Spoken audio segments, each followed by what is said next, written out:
Recording now? I think so. I don't know what is that. That lost here. Okay. So, yeah, okay, fine. So last time, I pretty much we completed the discussion about special relativity. Very briefly, there's no point repeating all of that. It's been a few lectures, and the last one we treated the electromagnetic stress energy tensor, which were more for completeness than for everything else. But let me see if I can do it like that. On my screen, it will make my life slightly less miserable with the computer. Okay, I don't know if there is a point of repeating everything we did, but basically by now you're supposed to master the special relativity. I will give you another problem set today. I know there was an issue with late submissions. Well, first, please submit on time. If you cannot ask for an extension, and normally you get it, and if I said there is an extension, that means that you can send it to me by mail, even if the system does not allow you that. Again, there are various strange things happening in the system. Maybe it's all related to what you just said. So we'll get a new problem set. Today, I'm not sure if there is a point, unless you want me to repeat some things that we said about special relativity. It's a reminder. Anything? Or you feel that you're fully mastering now special relativity? Maybe, but you don't want to tell me. No, it's like that, it's better. Okay, let me skip that, and then we'll go to what's happening here. Stupid guy. Okay, so let's begin now our journey through curved spaces. And what we're going to do now is to discuss the principle of equivalence. So the principle of equivalence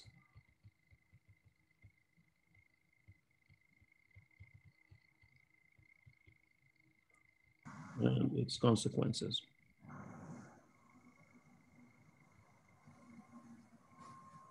Let's see.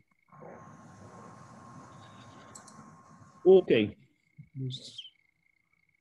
Okay, good. So, you know, this is a course in gravitation. So we're interested in understanding gravitation, right? How does gravity act? And now we're going to use the mathematical formalism that we developed while doing the special relativity. We're going to find it to be extremely useful, especially the concepts of vectors and tensors, of course. But physically first, the effect of gravity, we can split into two connected problems. So the first problem, right, is when I argued, I mean, the whole concept is to argue that gravity is associated with the curvature of space-time. So if you accept that, then we need to answer two questions. So the first one is, how does the existence of matter, right, mass in the universe, curves space-time, right? Namely, taking a otherwise flat space-time and, you know, curves it in such a way that we call it gravity, right? So let me write it down. So if gravity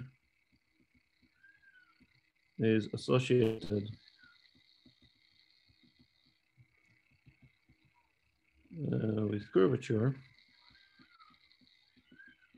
then one, right? How does the existence of matter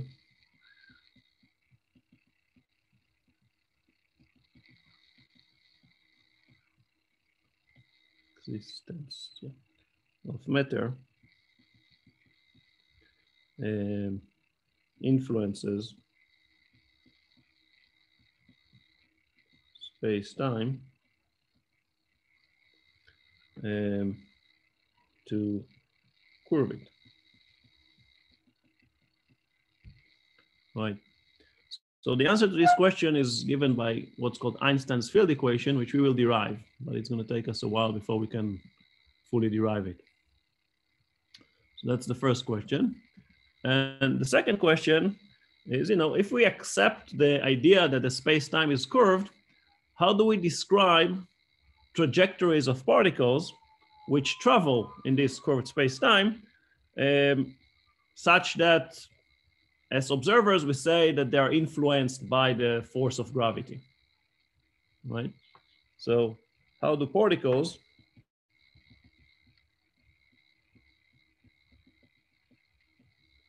that of course includes massless particles, namely photons, right, travel in curved space-time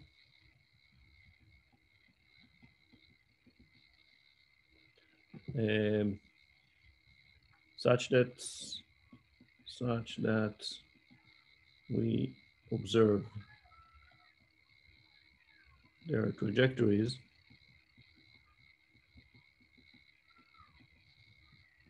to be influenced by gravity.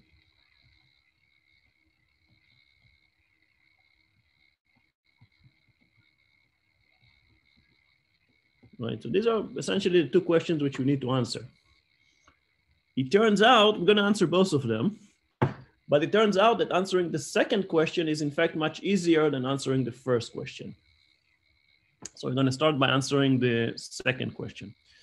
But essentially, we're going to develop a full theory which will provide answers to both these questions. All right. Now, and to answer this question, the starting point is this equivalence principle, the experiment by Otvosh, which showed the equivalence of a gravitational mass and an inertial mass. So let's discuss that, the equivalence principle.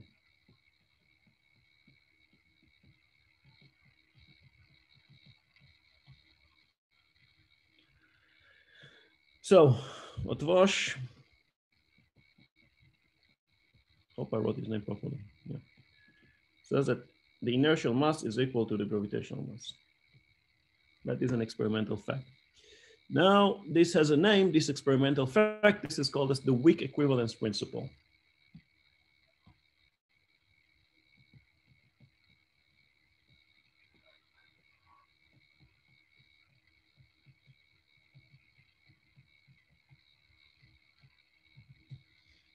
There are several principles in relativity, as you might have heard. Okay. Now, it has a very, very far-reaching consequences, which I started to touch upon a little bit in the introduction lecture to this course. And the simplest way maybe is to look at this Einstein's thought experiment. It's called the Gendankan experiment in Germany, right? And the problem is, okay, can you measure gravity if you are freely falling, right? So the correct way of thinking of it, let's say that we're in an elevator. So it's a closed room, right? Which is now freely falling. And there is a scientist in here. And this scientist is trying to measure gravity. Of course, there is gravity. Can the scientist measure gravity? The answer is no. He or she cannot measure gravity, right? And that's the Gendankan experiment of Einstein. And if there is a window and the scientist can look out of the window, then you can say, oh, I'm moving, right? But I'm freely falling towards something. But if you cannot, then there is no way of measuring gravity.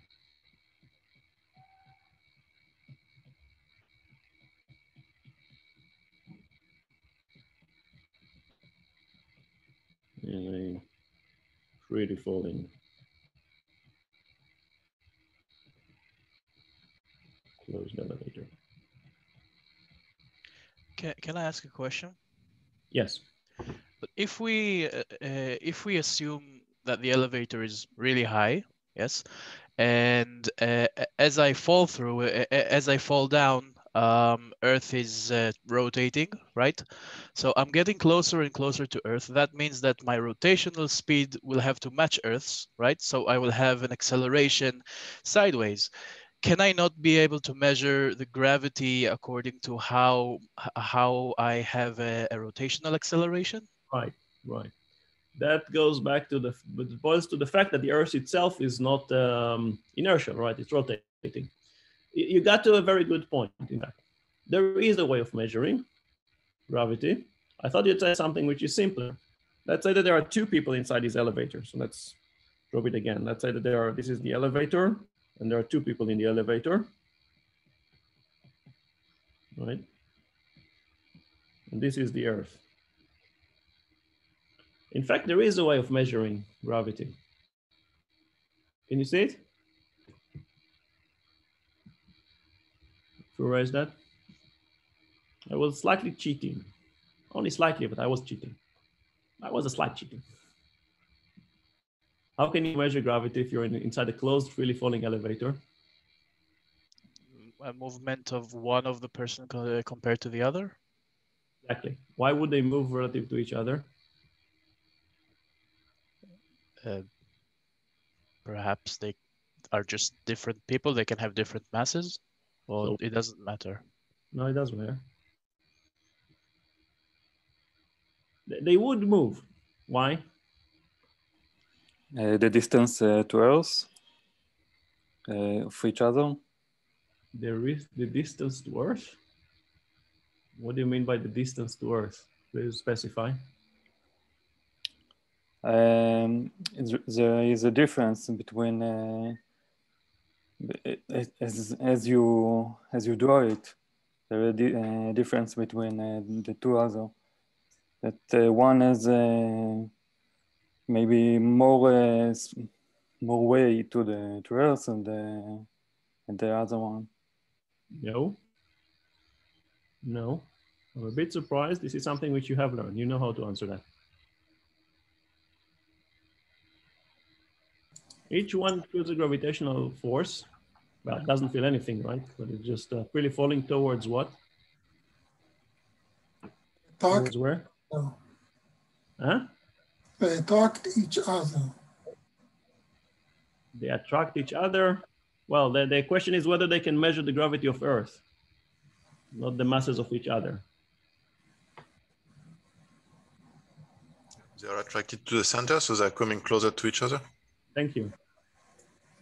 You all know that, right? They're all attracted to the center of Earth, right? So they're really falling, right? Vectors would be not exactly parallel, right?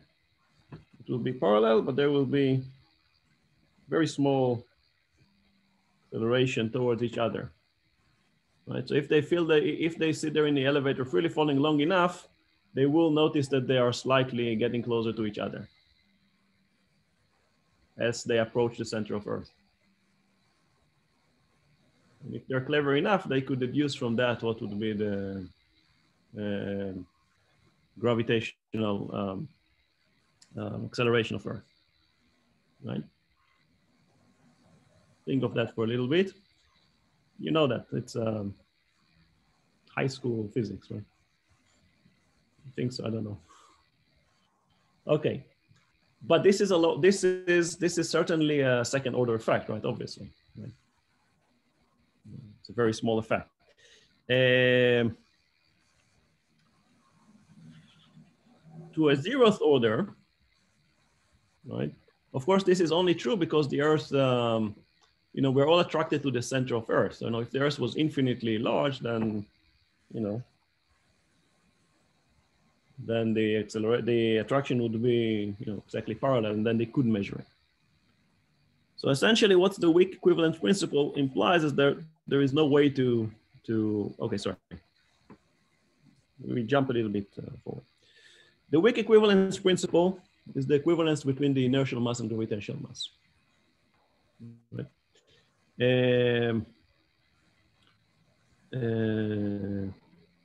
So that means this is the Einstein's thought experiment or Gendankan experiment, that a scientist by himself, let's say now we don't have any friends, right, which is sitting in a freely falling elevator, is no way of measuring gravity. Alternatively, you can think of it as that means that there is no way of discriminating the effect of gravity from the effect of an acceleration, right?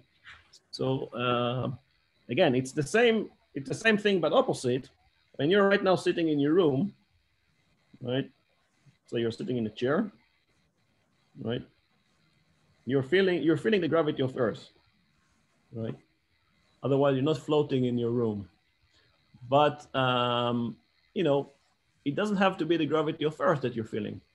Maybe you've been kidnapped by aliens, and right now you're sitting inside a spaceship, which is accelerated, right? And the acceleration is exactly equal to g. You'd feel exactly the same, unless you can open up your window, right? So if you think of being an astronaut one day, right, all you need is to operate your engine and get the same acceleration. You feel the same as you're feeling right now when you're sitting in your chair, all right? Again, this is something that is unique to gravity, right? Because, and it follows from the dual role of mass, right?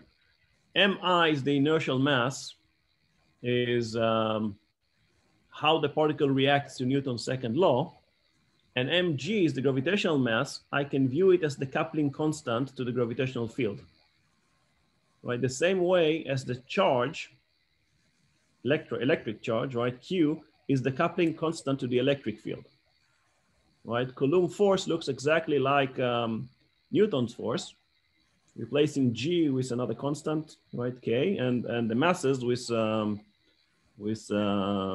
charge, right? But of course, in electromagnetism, we know that some particles have positive charge, some particles have negative charge, and other particles have no charge at all. So you can use this fact to measure both the charge or the mass of electrons, right? If you put electrons in magnetic fields, we know that they are subject to Lorentz force, right? So you can measure their masses, for example, which we cannot do here because the coupling constant to the gravitational field is the same as the inertial mass, essentially. Okay. Okay, we already touched upon the fact that we have to be a bit careful when we say we cannot measure, because that is true only if we're looking on a very, very small region in space around this astronaut. If we're going like here, if we get to globally, right, then essentially what we're seeing is that the gravitational field inside the elevator is not the same in each point of the elevator, right? That's the reason why these two scientists can measure gravity, because what they really measure is the difference, right, in the gravitational field, G1 and G2, right? Because in the vicinity of any gravitational object, right, there are global effects, of course, right? I mean, if you're looking at Earth, right, and we are here, people in Australia are here, so obviously the gravitational field we feel is in this direction, the gravitational field people feel in Australia is in this direction, right? So there is a global effect, but locally, there is no effect. So, you know, having this motivation, Einstein postulated a stronger version of this weak equivalence principle, which says that at every point in arbitrary space-time, or sorry, in arbitrary gravitational field, it is always possible to choose a locally inertial coordinate system such that within a sufficiently small region of that point, the laws of nature take the same form as in the unaccelerated Cartesian coordinate system. Okay, so we touched upon the difference between a local and global. What Einstein essentially said is that in every point in arbitrary gravitational field, right, you can always find locally, right, in small enough region of space, a freely falling coordinate system. We can always have such an elevator. Again, this is called the strong equivalence principle.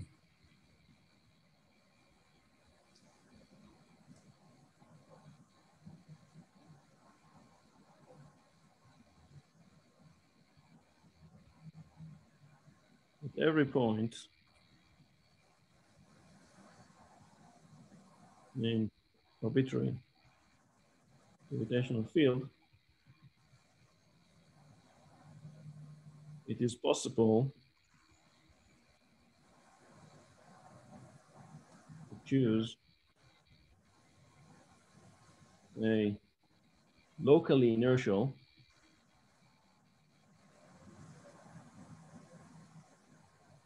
coordinate system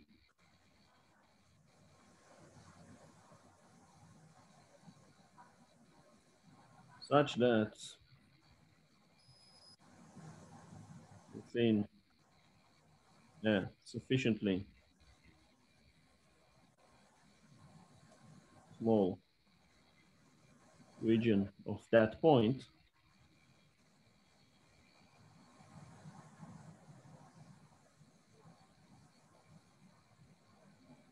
the laws of nature take the same form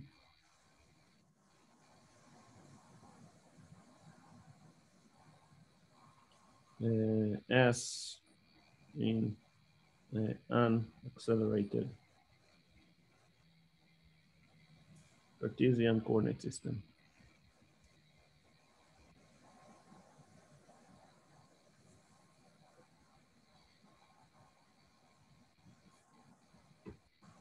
So this is a strong equivalence principle. Often it's just simply called the equivalence principle. This is what people call the equivalence principle. Essentially, what Einstein is saying is, you know, I don't know what gravitational field we have. I can always find a freely falling elevator. And locally, right, within, you know, a small enough region, I'm not saying what is small enough, right? You know, it's infinitesimally small region around that point, in this freely falling system, everything we said about special relativity holds. We did not waste our time. The laws of special relativity are valid in that freely falling system. Okay, that's what it says. You can always find a freely falling elevator. So again, locally, you know, that depends on how strong the field is, right? If it's a very strong field, it has to be a very small region, but it's still, you know, it still exists. Again, it's think of it a little bit more. It's a direct consequence of the weak equivalence principle, and it's very difficult to think of a world in which the weak equivalence principle holds, but the strong equivalence principle does not hold. Right? Can I ask a question? Yeah. So in simpler terms, what it says that that if we consider space-time, whether it's curved or not, we can always choose a local point in which the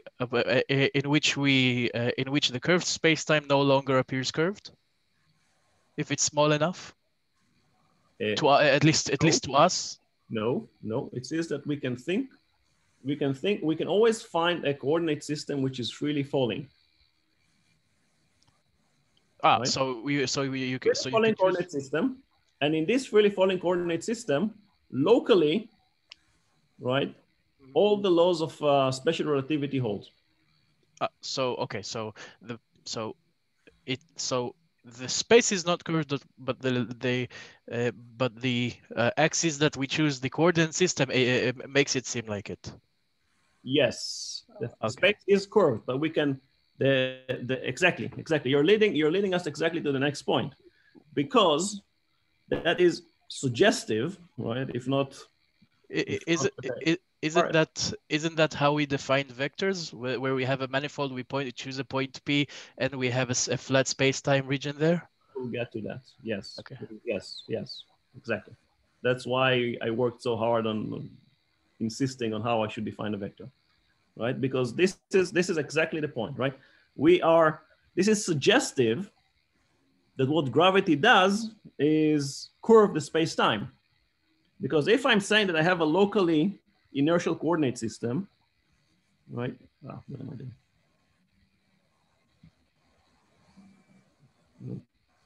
Let's say I have a locally inertial coordinate system here, which is really falling in this direction. And also in Australia, they can define a locally inertial coordinate system, which is moving now in this direction, of course. Right? Those are locally inertial systems, right? They're inertial systems. The laws of special relativity hold. But obviously, what happens in Australia, right? There is some global effect, right? Which cause the systems are not parallel to each other, right? Obviously, right? So it's really suggestive that the action of gravity is really attributed to the curvature of space-time. So it is suggestive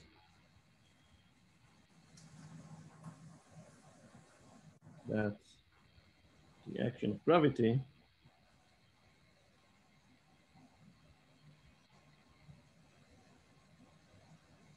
should be attributed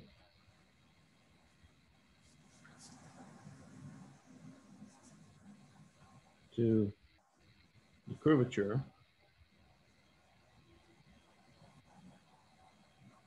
of space-time.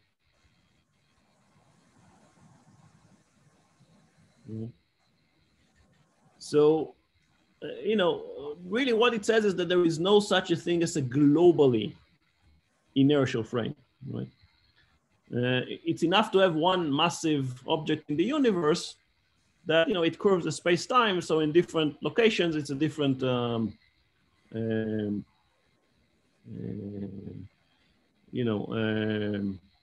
will be different frames, right? And there is no such thing as gravitationally neutral objects, right? All objects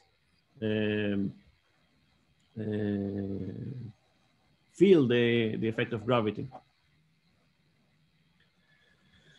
All right. Now, of course, this is true not only for massive particles, right? It's true also for massless particles, namely photons. We'll get to that. So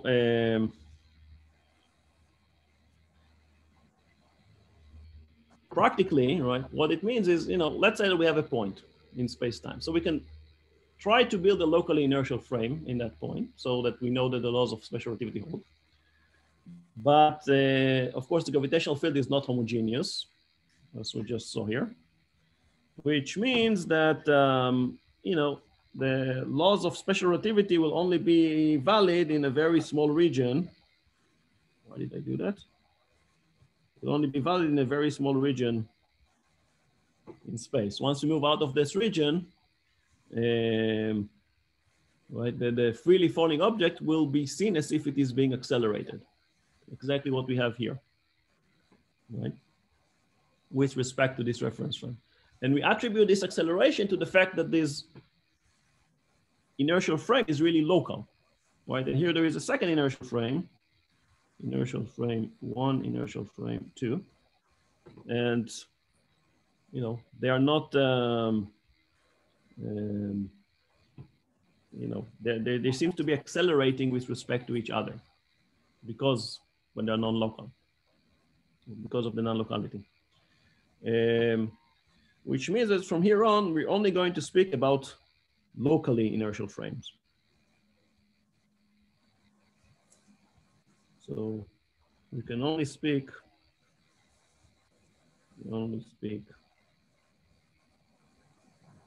about locally inertial frames.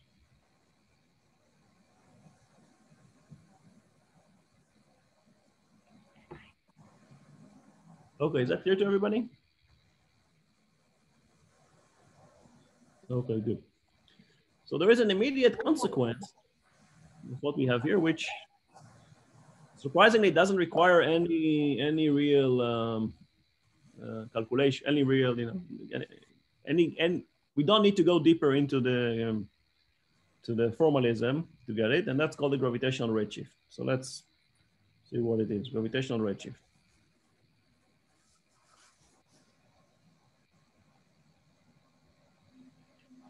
So this is a direct consequence of the equivalence principle. which is, of course, a change in the energy of a photon as it propagates inside the gravitational field. Right? That's called the gravitational redshift. By the way, do not get confused. When we speak about redshifts, there are typically two sources of redshift. One which you might be more familiar with, is called the cosmological redshift, caused by the fact that the galaxies recede away from us. They don't really recede away, it's that the universe expands. This is a second one. This is a gravitational redshift. Okay? So let's say that we have two, let's see how it works. Let's say that we have two people, right? Normally it will be Alice and Bob. We are in Israel, so let's call it Ayala and Benny. Right, so there is a ladder. Ayala is standing on the top of the ladder, right? And Benny is holding the ladder right here, right? And they're separated by a distance h between them in the gravitational field. And of course, the acceleration is g. Right. Now, Ayala wants to say something to Benny. You know, bring me something, you know, I love you, whatever. How does she do it? How can she say something to Benny? She signals him, right? So she sent a photon to Benny. And then after some time interval, delta t, delta tau, hey, she sends a second photon, which of course Benny receives. Right? So she measured, you know, time delta tau Ayala between the first photon and the second photon. And Benny, of course, received the first photon, and then after some time delta tau in his clock, Benny, he would receive the second photon. Now I argue that delta tau Benny is not the same as delta tau Ayala. And that's because they are in a gravitational field. Despite the fact that, you know, she's just standing there, she's not moving at all. He's standing there, he's not moving at all. But still delta tau Ayala and delta tau Benny are not the same. Okay? In fact, I'm going to show you that the equivalence principle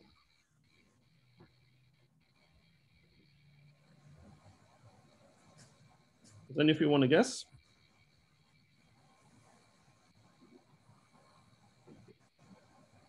Or know the answer? Delta T Benny is larger. Is larger, yeah, good. Exactly the opposite, it's smaller. Delta tau Benny is smaller than delta tau Ayala. But good guess. Don't get disappointed. Okay, why is that? The simple way of thinking of it, right, is let's assume, right, that let's replace, right? We say rather than Benny and Ayala being in, you know, they're in a gravitational field of Earth. Oh, I know there is a way of doing that. Let's see if I do it like that. How do I do it? Do it like that. Yes. Yes. If I do something like that.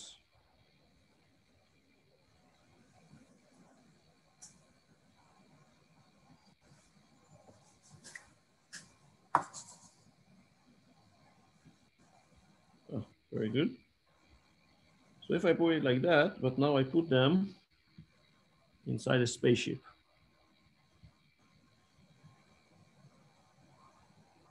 This is a spaceship,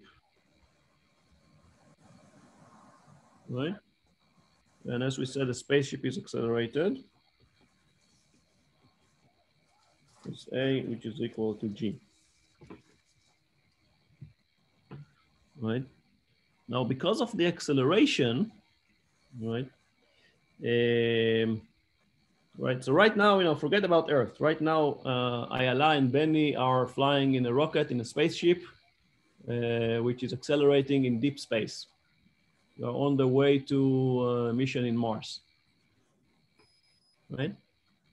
Now, I argue that because of the acceleration, Bob receives the signal when he is moving at a faster rate than they were emitted, right? Which makes sense. There is a constant acceleration.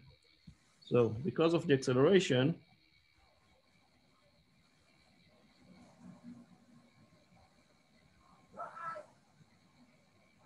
Benny receives the signals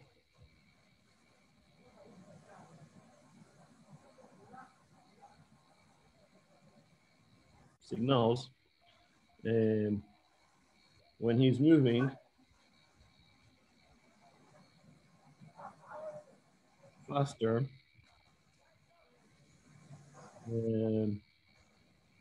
than when they were emitted.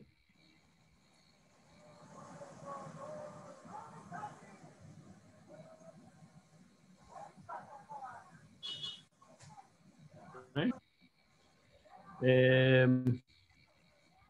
Okay, so let's do the calculation because it's a very simple calculation. So let's just do it. So I'm going to ignore proof.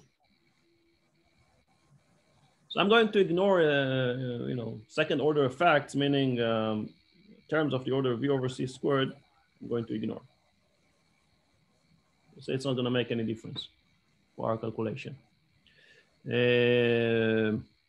Also, terms of the order G, H over C squared will be ignored.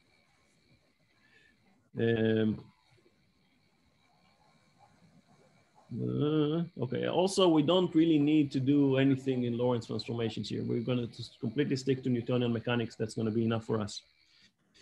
And of course, that means that the result we're going to get is going to be good to order of GH over C, right? Over C squared. So GH over C squared here to keep units. So this is Benny. So let's put the letter here, right? So this is the direction, right? So Benny's position, Z Benny, right, is 1/2 GT squared. Right? And Ayala's position, right, Z Ayala, 1/2 GT squared plus H.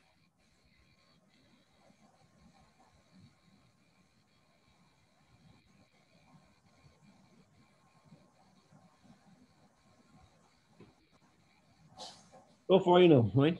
So let's say that at time t equal to 0, Ayala sent the first photon, right?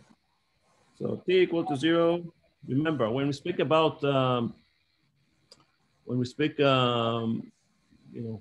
best way to discuss physics is to speak in terms of events, right? So at time t equal to 0 is the first event. Ayala sends a photon, right? Then he receives the photon at times. So this is a photon, the first photon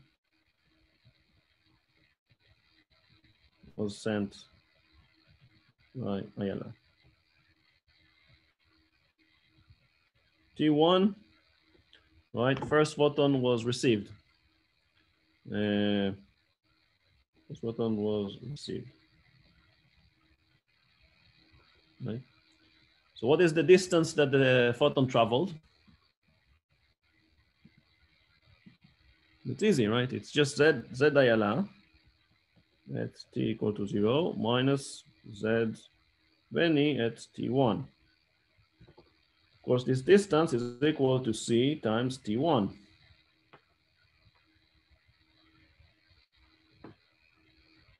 I'm not telling you any news here. Now, what is the height of Ayala at t equal to 0? H. What is the height of Benny at T1? 0. No. Half G Sorry. T1 Half squared G plus. Thank you. Minus 1/2 G T1 squared is equal C T1.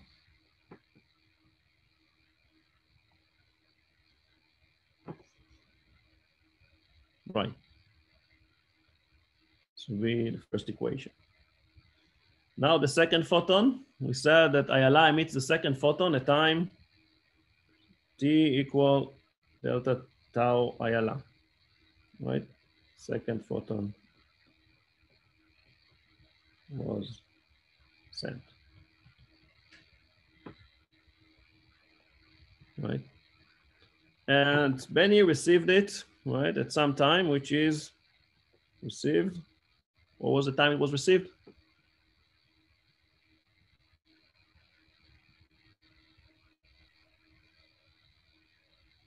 There's no hidden things here. What was the time in which the second photon was received? T1 plus delta tau A, tau B. Tau B, very good. T1 plus delta tau B. Can you explain again what is the first equation? The Is photon it traveled speed of light. It's just the distance, right? The distance that the photon had to travel was okay, yeah. from ILR, right? T equal to 0 to Benny at T1. Yes, sorry. Now remember, now both of them are inside a spaceship, which is constantly moving, right? Accelerating, not just moving at constant speed. Right? So let's see, the distance traveled by the second photon is therefore Z ILR times delta tau ILR minus Z Benny times T1 plus delta tau Benny is equal to, right, C times, how much time did he have? T1 plus delta tau Benny minus delta tau ILR. Right? Very simple. So let's just put it. So Z ILR, delta tau ILR is of course H plus 1/2 G delta tau ILR squared. Z Benny is minus 1/2 G T1 plus delta tau Benny squared. It's the same.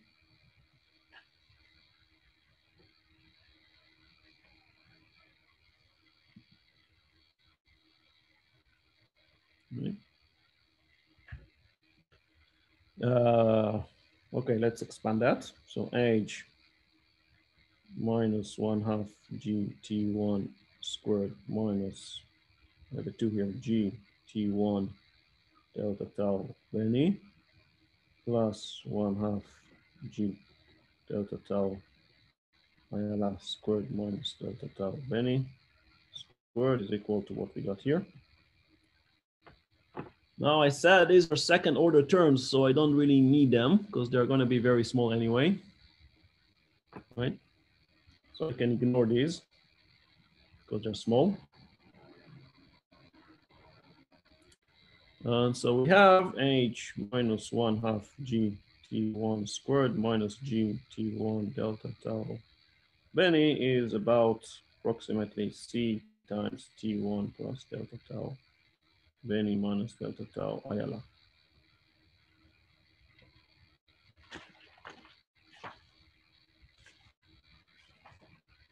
You know, the time difference between delta tau A and delta tau B is the time difference between the emission and the detection of the two photons, and it's very small. Anyway, I take the difference squared. So this is my second equation. Now I can subtract this first equation.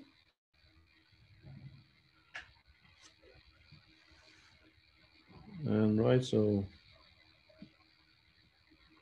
H minus 1/2 GT1 squared is CT1. So that goes away.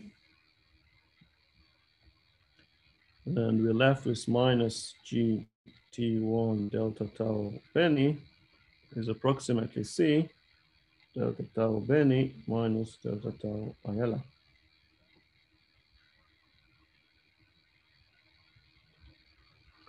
Now again, I can allow myself T1, right? T1 is the time it took the photon to travel from Ayala to Benny, right? So I can say it's about h over c. And the height, it's small order effects anyway. In any way, I'm neglecting the second order terms and higher ones, so I don't care. And so I can, now it's just a matter of moving this to the left and moving this to the right, opposite this to the right, this to the left. And we ended up with the delta tau Benny is approximately delta tau Ayala times 1 over 1 plus G H over C squared.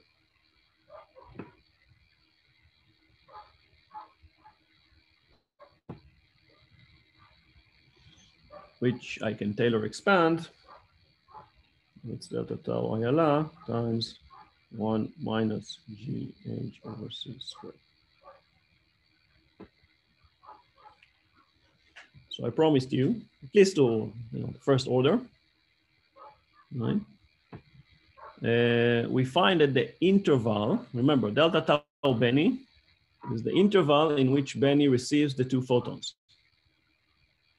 Delta tau Ayala is the interval in which Ayala sends the two photons. And as I promised you, delta tau Benny is inherently smaller than delta tau Ayala. Right?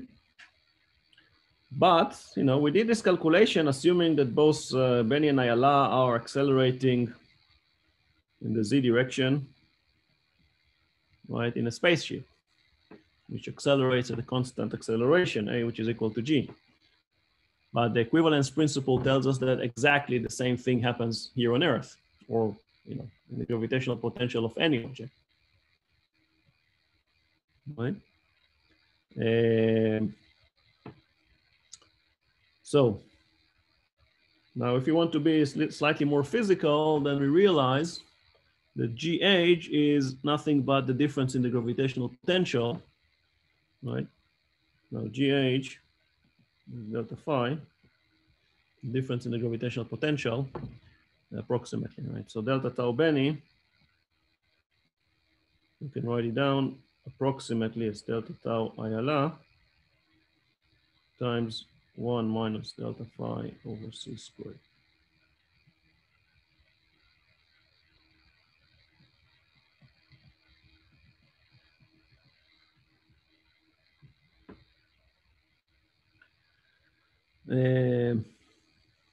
So again, when the receiver is lower in the gravitational potential, meaning deeper in a gravitational field than the emitter, then the signal will be received more quickly than it was emitted. And of course, the opposite.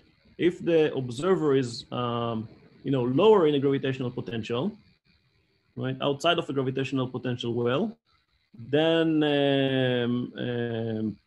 the signal will be received more slowly than it was emitted. Right? Now, I think that the first experiment that tested this on Earth was done in the 50s in MIT. I don't remember exactly the name of the guys who did it. It was anywhere between 55 and 57, I think, that they had enough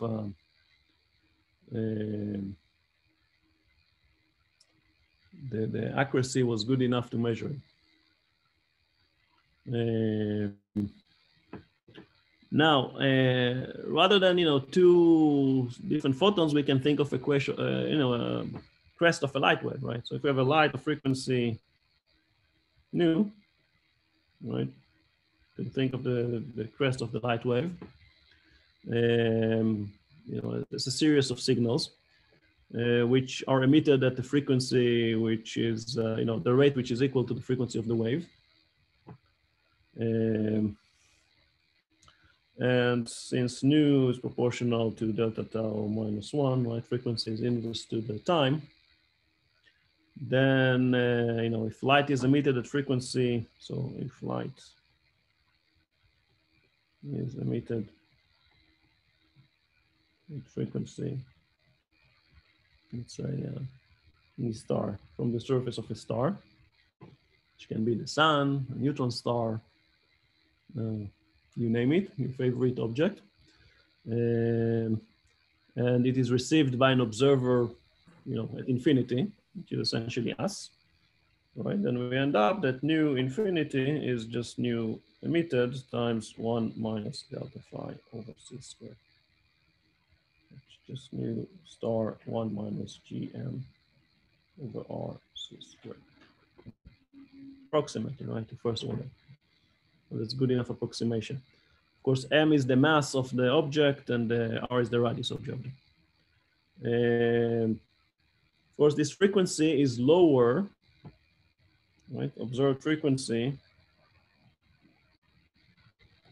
is lower than emitted.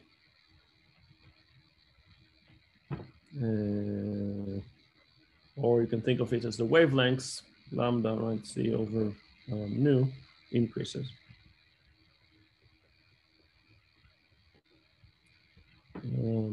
As the photon leaves the gravitational potential.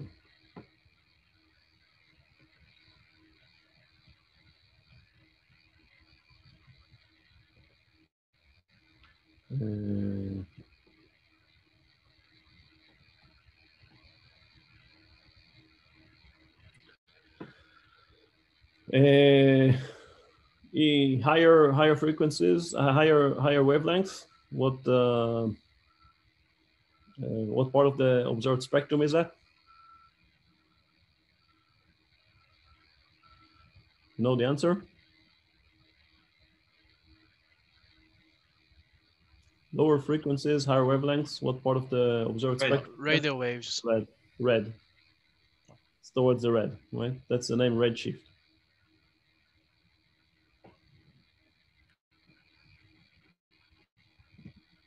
Okay, so when we're observing, okay, so let me give you a few examples. I made a table. So let's look at the object. The radius, roughly in centimeters, of course, we're in CGS, the mass in grams, and the gravitational potential, the effect, Gm over RC squared. So let's look at a few interesting objects. So the Earth, for example, radius of the Earth is 6 times 10 to the 8 centimeters. The mass of the Earth in grams is 6 times 10 to the 27. So Gm over R squared is 10 to the minus 9. It doesn't look like a very big effect, which indeed is not a very big effect, but there is one crucial device which is crucial for it. Do you know what is this device? GPS? GPS, right? You all know roughly at least how GPSs work, right? There are these satellites which constantly emit a signal and they tell where they are, and your cell phone or whatever device that contains a GPS receives their signal and converts it by simple triangulation to your location. But they must correct for it, for this gravitational redshift. If you're not, then you're gonna lose your location in a few hours. Saf? Yeah. So this is basically time dilation? No, it's a different thing. Time dilation is a special relativistic effect. No, gravitational time dilation. Well, it's called a gravitational redshift, right? You think, but if you want to think of it as a gravitational time dilation, no, I don't think it's true. No, a time dilation, I'm not sure it's wrong either. It's not a term that is being used. Normally you speak about a time dilation when you speak about two observers that are moving with respect to each other. Here you have observers which are not moving with respect to each other. They're simply located at the different places in the gravitational potential, right? I'm not moving, right? Ayala and Benny are not moving with respect to each other. They're simply located in a different location in the gravitational potential.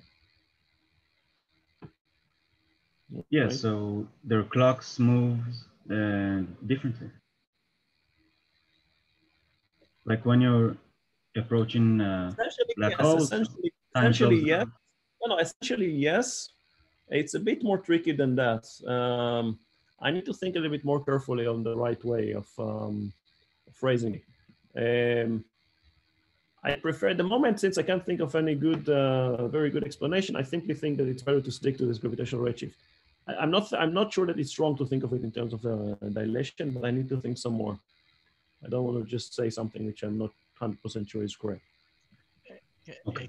Can I ask, if we need to take into account the redshifting to have a high precision in GPS, then why don't we need to do the same when it comes to, for example, radio communications between, say, NASA and astronauts?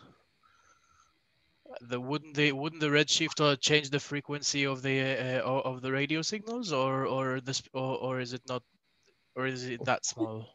Of course, it will change the frequency of the regular signals. So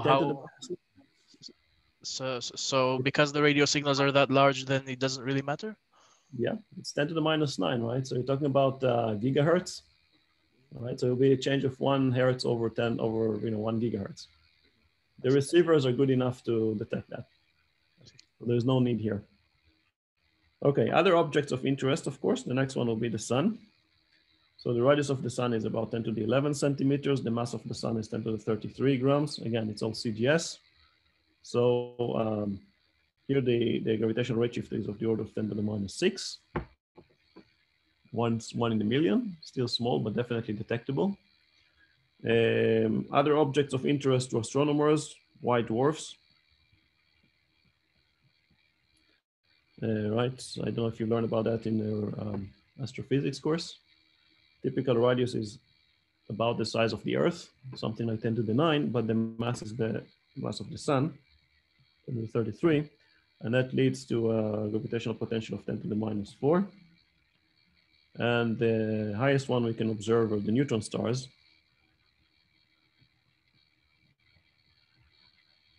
So their typical radius is about 10 to the 6 centimeters. That's 10 kilometers, so the size of a city, but the mass is 10 to the 33, and here it's a 10 to the minus 1, it's a 10%, and this is a fact which is quite strongly seen.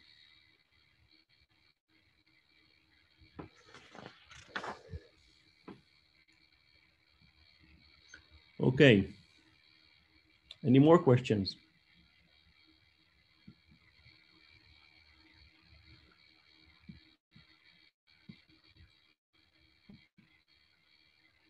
No.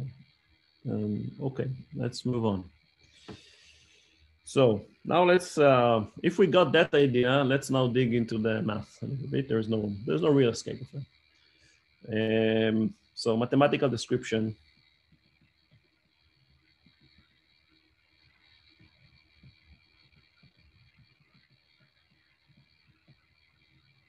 For space-time.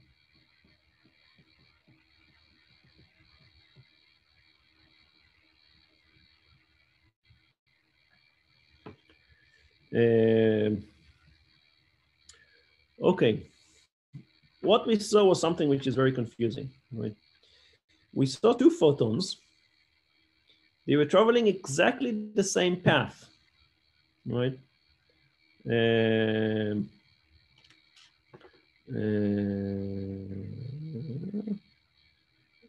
In space-time, right? So if you were to think of it in terms of simple geometry, right, then we would expect that the interval difference between them, right, delta tau A and delta tau B, should be exactly the same.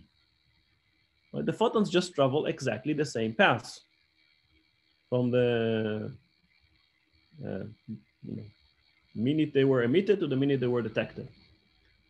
But still, we found that delta tau is not the same, right? Delta tau Ayala is not the same as delta tau Benny, and we proved it. And of course, the reason for that is that we cannot treat the space-time as being flat because it's not flat, it's curved.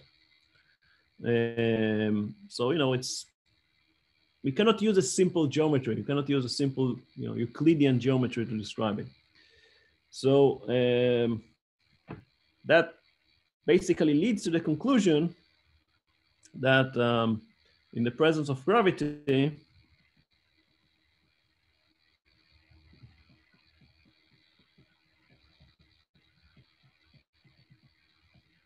space-time is curved.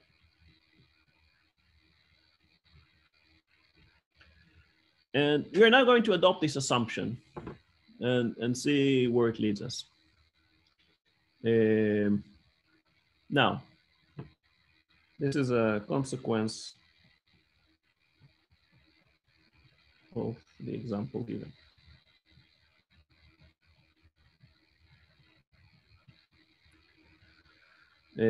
Now, according to the principle of equivalence, right, in every location in arbitrary gravitational field, right, if we have a small enough region, we can always find a freely falling inertial frame in which the laws of special relativity hold,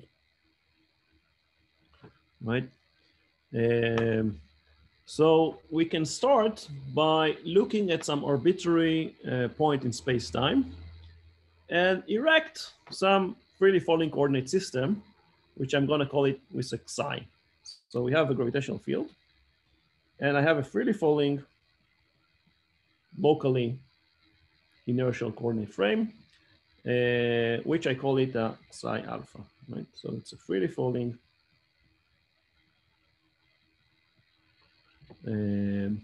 coordinate system.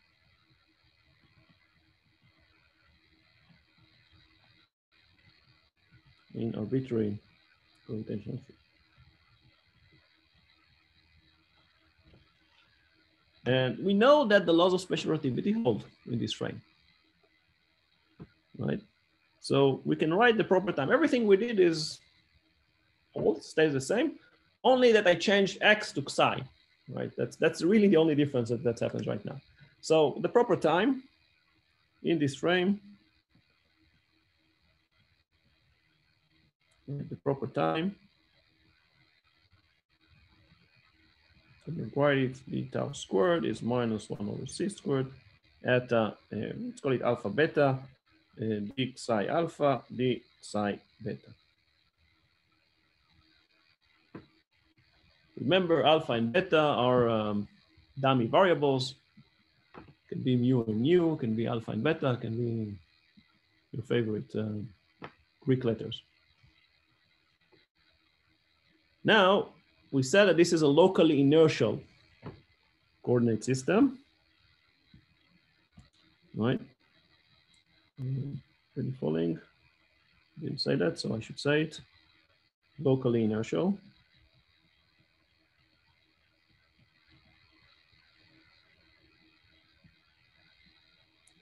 Right? Which means that if you're sitting in this freely falling elevator, right, freely falling coordinate system, then if there is no force that acts on a particle that is in there, how would you describe its trajectory?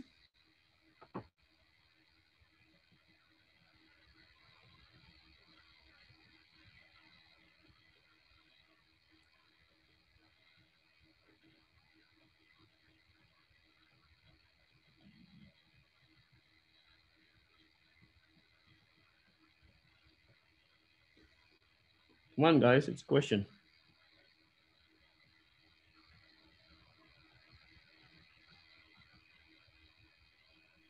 Would it be a straight line? Equation.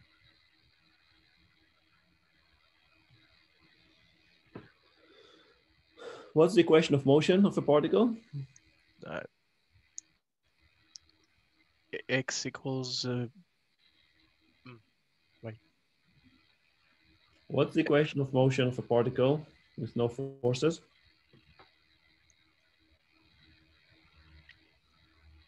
It would just be x equals VT. I don't know what is X and I don't know what is VT. Guys, I thought you said we don't need to do a review on special relativity. What is the equation of motion of a free particle?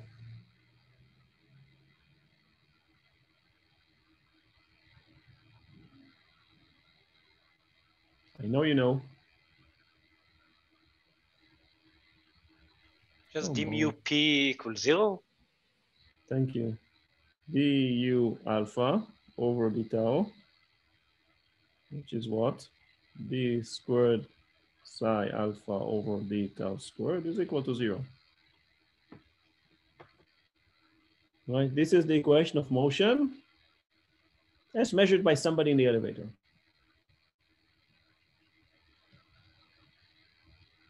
Right, u alpha is just d psi alpha over d tau. You know that. The only thing I did was changing the coordinates x to psi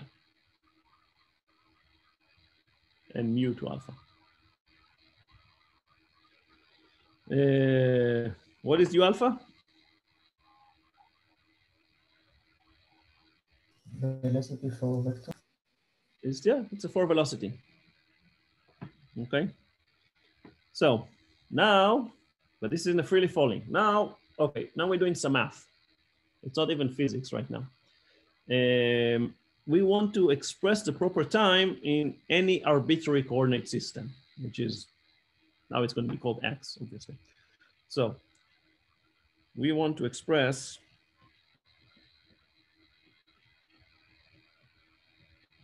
the proper time in arbitrary coordinate system.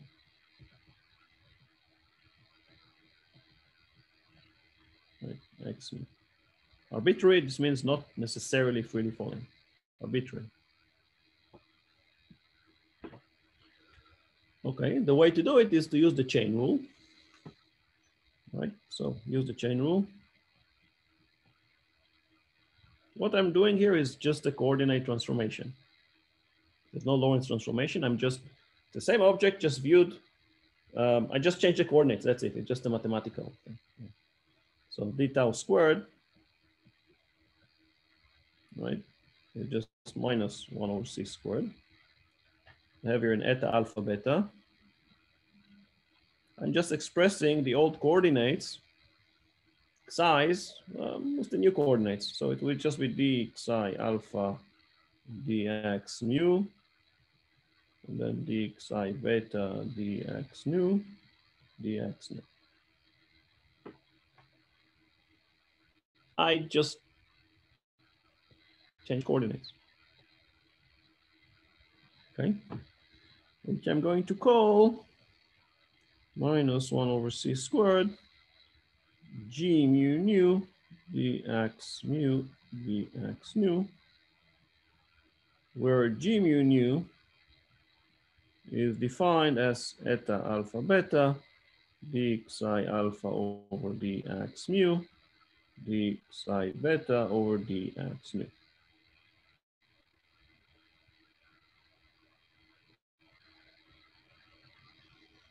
What's the name of g mu nu?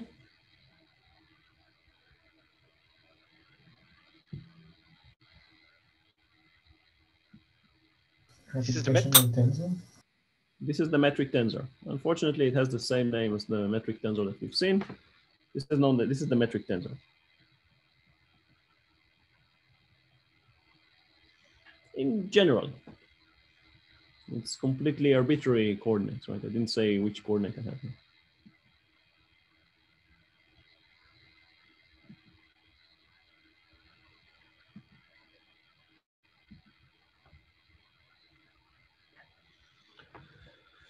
So remember, x mu's are some arbitrary, right? So in this new system, right, the free falling particle does now seem to accelerate, right? So let's see how his acceleration looks like. Since the new coordinates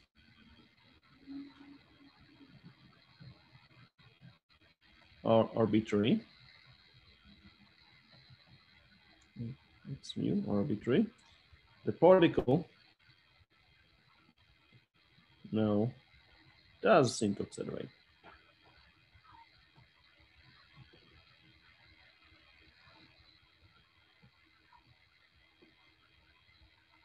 Again, if you're in an elevator and you're putting a ball next to you, you're free falling. Forget about elevator. Okay, you're free falling parachute, right? You're putting I don't know, a ball next to you. You won't see it moving. But if I'm looking from the outside, I'll see it freely falling. I'll see it accelerating. Let's calculate what is the acceleration, right? So to calculate the acceleration, again, I'm going to this equation here.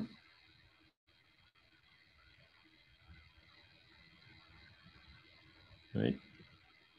I'm not going to change it. I'm just going to write the same equation in a different coordinate, right? In the new coordinate system. So du alpha over d tau is equal to 0. 0 is du alpha over d tau, which is d over d tau, right? Remember, u alpha is just d psi over d tau, but I want to express it in the terms of the new coordinate system. So again, I'm using the chain rule. So it's d over d tau of d psi alpha over dx mu, dx mu. Actually, I don't need the over d tau. I don't need a partial derivative, right? Dx mu over d tau. I just expressed, this is something which can be a bit confusing. So pay attention, right? I'm not mixing the old coordinate system with the new coordinate system. Now I just want to express everything in the new coordinate system, right? So let's do it. So I have to take the derivative with respect to tau. Okay, I have two terms here. So I just have to open these two terms. So here I have d over d tau of dx psi alpha over dx mu. So again, I don't take the derivative of d psi over d tau directly, but I want to express it only over the new coordinates. So it will be d squared psi alpha over dx mu dx nu times dx mu over d tau. This is this derivative of that one, right? Times dx mu over d tau. As for the second term, I don't have a problem because I'm already using the new coordinate. So I simply write plus d psi alpha over dx mu times d squared x mu over d tau squared. It's just the use of the chain rule. That's all.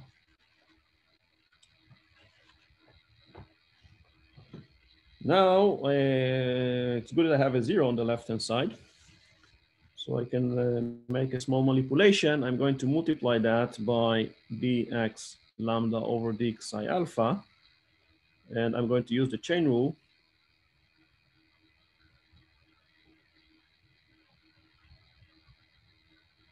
So, which I can simply write d psi alpha over dx mu dx lambda over d psi alpha is just a delta function, delta lambda mu.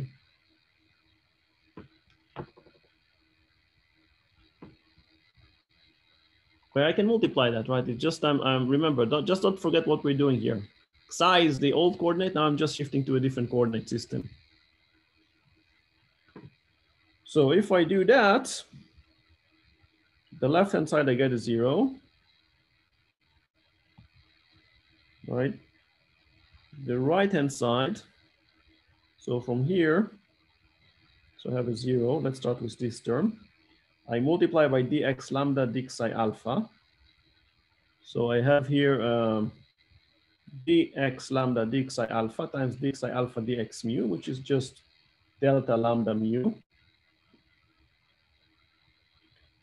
So I end up with d squared x lambda over d tau squared. And this is something which is a bit ugly. So I'm just going to write it down, just going to leave it like that. I'm going to write it down as some strange symbol. which is called gamma lambda mu nu. They too put the mu and nu below the lambda. This is not a tensor. Dx mu over d tau, dx nu over d tau. Where gamma lambda mu nu is defined to be dx lambda over d psi alpha times d squared psi alpha over dx mu dx nu. It made my life easier in some sense. This has a name, of course. It's called the affine connection.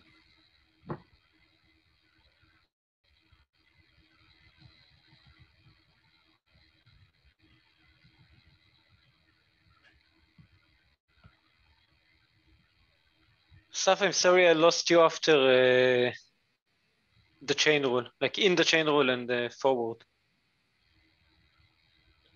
I took this equation here and I just multiply it by dx lambda over d psi alpha. So when I multiply by dx lambda over d psi alpha, the second term, I have dx lambda d psi alpha times d psi lambda dx mu, which is what's written here, right? Dx lambda d psi alpha times d psi alpha dx mu, and that's a delta. That's a delta lambda mu. So I have d squared x mu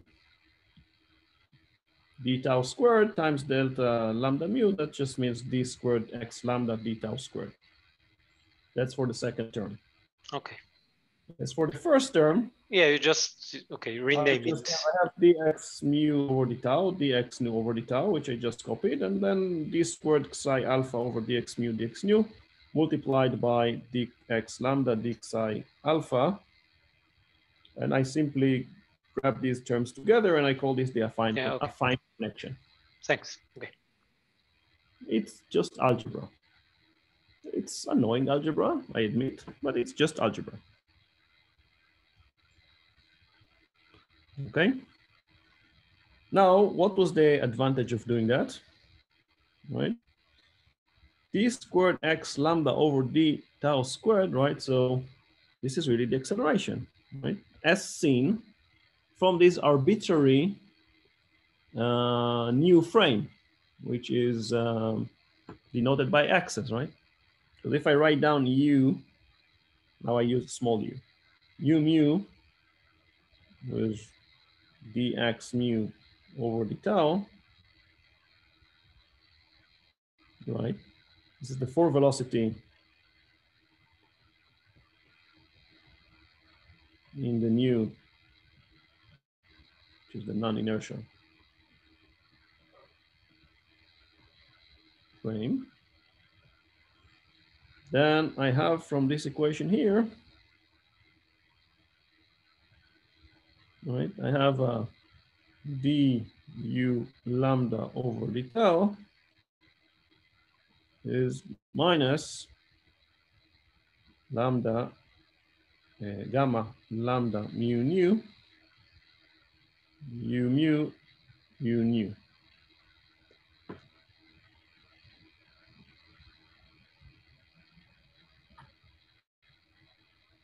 So it's just algebra. It really is. What happened here, right? I switch from a freely falling coordinate system to a coordinate system, and in this coordinate system there is no forces acting on the particle. Right? There's no electric force or anything. The particle is just in free motion. And I ask myself, how does the particle's motion look like in a system which is not freely falling with the particle? Right? So now I'm sitting on Earth and I'm watching somebody in that elevator. So I just switch to my coordinates in a completely general way. I did not say anything about my coordinate. I just said they're not inertial. And I retrieve, it's the same. I took the same equation of motion, right? I started from the same equation of motion.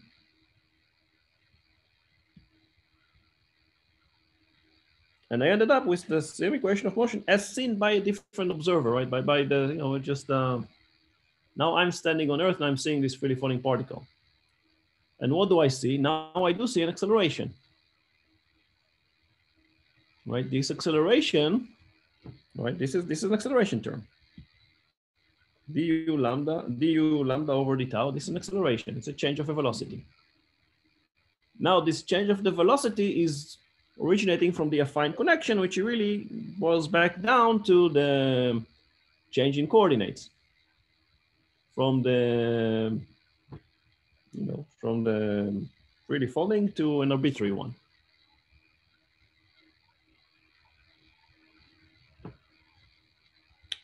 Now, okay, it looks a little bit ugly, but not really. It's not that bad. You just have to get used to it. Okay, it is that bad, but you get used to it after a while. Okay, now I'm going to jump a little bit, right? The name affine connection is because that's what will enable us to connect vectors from different locations in nearby points in curved spaces. So those of you, some of you start to get this intuition of what's really we're doing here. You got it right.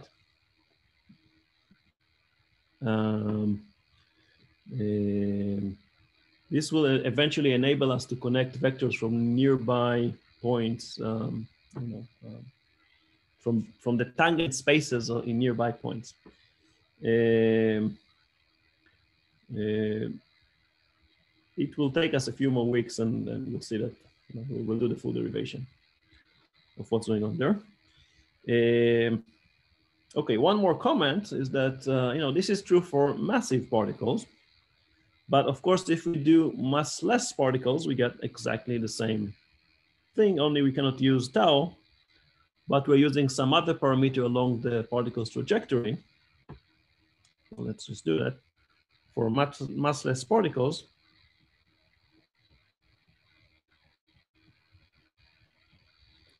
Right. Then, again, we're repeating the same calculation. We had du alpha over d sigma, d squared psi alpha over d sigma squared is equal to 0. And we ended up with 0 is minus g mu nu dx mu over d sigma dx nu over d sigma, or 0 is d squared x lambda over d sigma squared plus gamma lambda mu nu dx mu over d sigma dx mu over d sigma.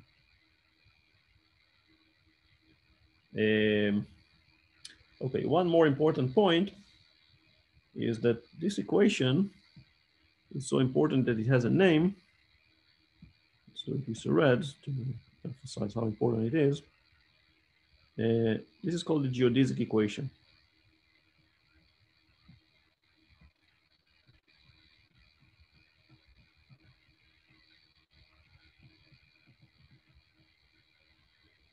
And also, of course, this one.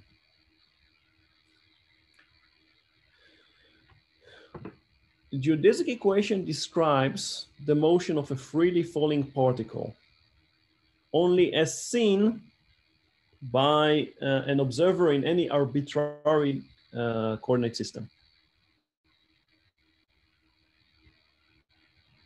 Okay.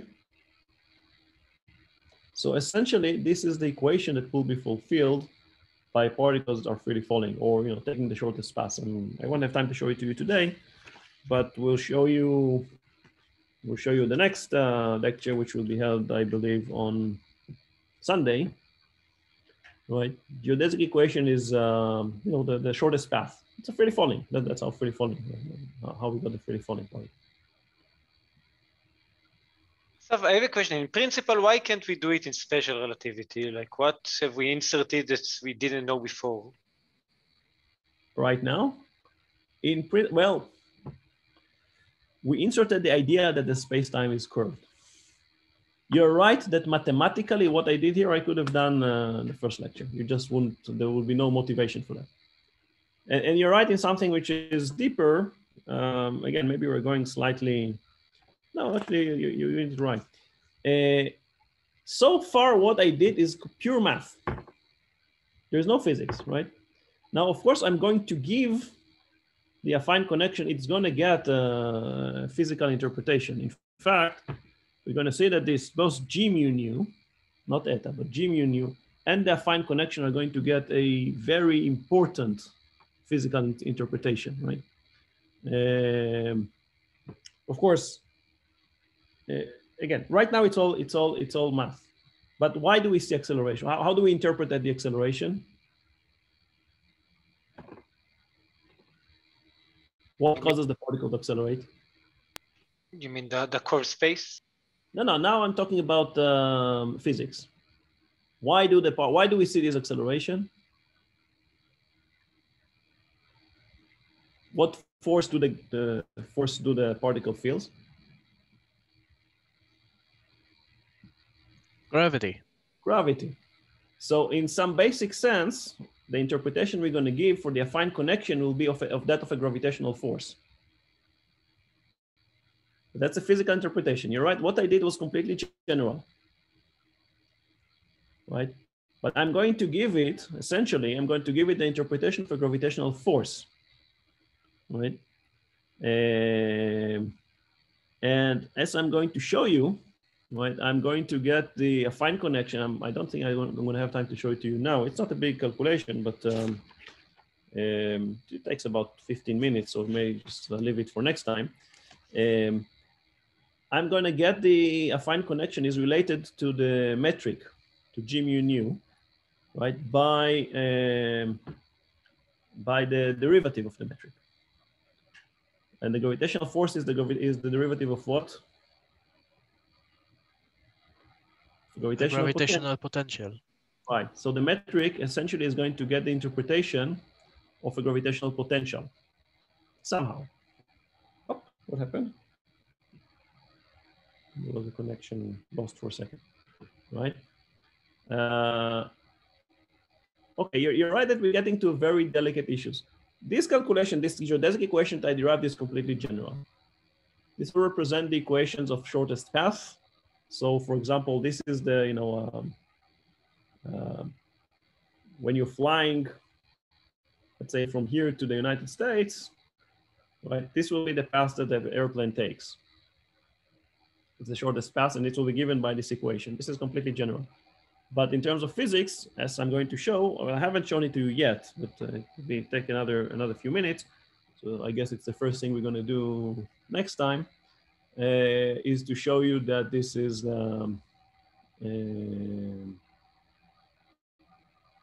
we can get it from the derivation of the metric, and that will start giving us some intuition into the physical interpretation of these mathematical notations. Does this have any connection? Does the shortest path has any connection with the path of least action as well? Of course. We actually going to derive this equation. I'm going to show you that, I guess, next week. I'm going to derive the same equation from the principle of least action. Because if we showed that this works for Newtonian mechanics, I would assume that it would work for Lagrangian mechanics too, no? Of course. Well, that's what I just said. We can derive the same equation using, I will derive it. There are many ways of deriving this equation. Right now, it's just been, I derive it in the most general way.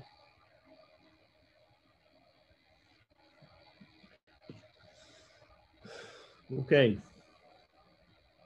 Any more? More questions? It starts to get a bit tricky, not too much yet. But again, at the end of the day, it's really just algebra, and you have to be careful about these small notations. And the mathematical part is to ensure that you're not mixing coordinates. You're working in either one coordinate system or the other. It's not just symbols that we're throwing on the whiteboard. Right. So have a good rest of the week. Happy Independence Day. No talk on. I didn't get that. Thursday. Could you try again? Could you? Sometimes the computer has a life of its own. So I'll see you all again on next Sunday, I guess. I'm gonna hand you the second problem set today. I'll check out what's the issues there with your ability of watching the results. And if you have any questions or anything, then don't hesitate to ask. All right, guys. Thank you. Thank you. Thanks. You. Bye. And have a great rest of the day. Thank you. Bye. Asaf, can I ask you something unrelated to general relativity? Yes. It's about particle physics. Can you explain what's going on right now with this whole muon experiment? What's the fuss? Yes, I can explain. There is